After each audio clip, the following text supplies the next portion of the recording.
Start with the smallest fact on the board tonight, because it is the one they hoped you would not check. The Pentagon's official Iran war death toll dropped from 18 to 14. Not because 4 families got better news, the department changed its website to lower the number of American troop deaths in the war with Iran, and 4 names came off the page. The reporting calls them anomalies.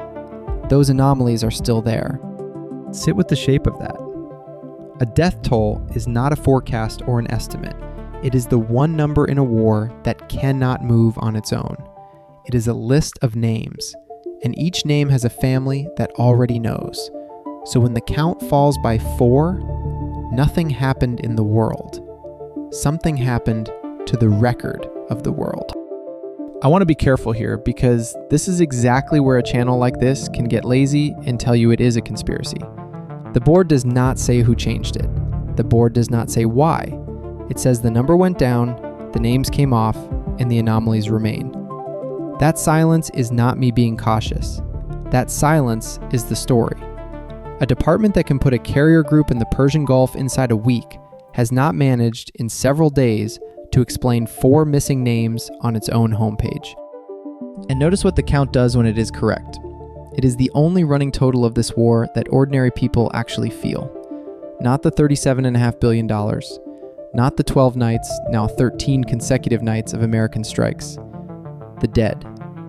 That is the number that shows up at Dover, that gets read on a Sunday, that makes a district's congressman start counting votes instead of applause. Now the second fact, and this is the one that turns a website glitch into a mechanism. This week, Representative Thomas Massie, a Republican from Kentucky, accused Defense Secretary Pete Hegseth of breaking the law.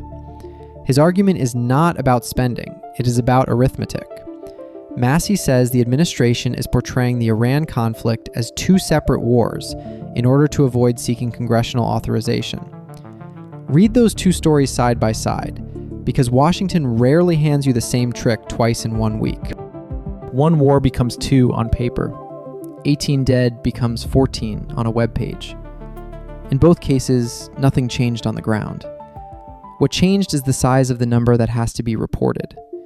And in American war powers, size is everything, because the entire machinery that can stop a war is triggered by thresholds. A war of a certain scale needs an authorization vote. A campaign of a certain length needs a report to Congress. A casualty count of a certain weight moves a district. So if you cannot win the vote, you do not fight the vote. You keep every number underneath the line where the vote gets called. Split the war, and neither half is big enough to authorize. Trim the count, and the grief stays under the threshold where it becomes politics. That is not spin. Spin is telling you a war is going well. This is quieter and much more effective. It is making sure the war never officially reaches the size that would force anyone to decide about it. And the board shows exactly what is being kept underneath. Iran has hit American assets in Bahrain, Jordan, and Kuwait. It did that after 13 consecutive nights of American strikes. Iran's attacks are landing with increasing accuracy, and reporting attributes part of that accuracy to Chinese satellite imagery and tactics. Brent crude has climbed above $100 a barrel for the first time since May. Trump has promised major military punishment for Tehran and its Houthi allies. Netanyahu comes to the White House next week. Every one of those is the signature of a widening war. And the paperwork is going the other way. Here is my read, and I am flagging it as a read. The people running this war are not trying to hide that it is happening. They cannot. It is on every front page and at every petrol pump. What they are managing is not visibility. It is the threshold. Ask who benefits from a war that never crosses a line. Not the troops in Jordan or Bahrain, whose exposure is set by the real size of the fight, not the reported one. Not the taxpayer, who pays the real number either way.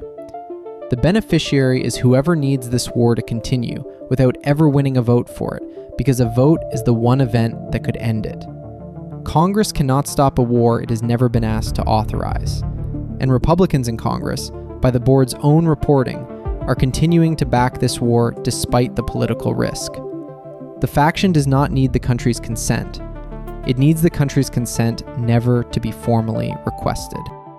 The historical twin is the bombing of Cambodia, when one war was run as two sets of books, so that the half Congress knew about stayed legal, and the half it did not know about stayed possible.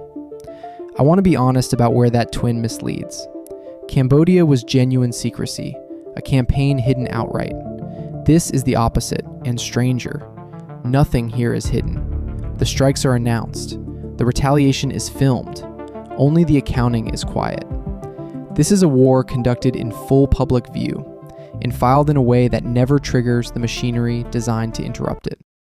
Which is why the 4 names matter more than their number. Anyone can argue about whether a campaign counts as 1 war or 2. Nobody can argue about whether a person died. A name is the hardest fact a war produces, and when the hardest fact is the one that moves, you are not looking at an error. You are looking at a preference. Bottom line, a war is easiest to continue when no single number ever gets big enough to require a decision. This week, Washington lowered one number and split another, and the fighting underneath both of them widened. Watch the count, not because 4 is the important figure, but because the direction it moves next tells you whether anyone in that building still expects to be asked. If this breakdown helped you see the week clearly, hit like. It is free and it tells us to keep drawing the board. And subscribe, because the board moves every day, so you catch the pieces before they move.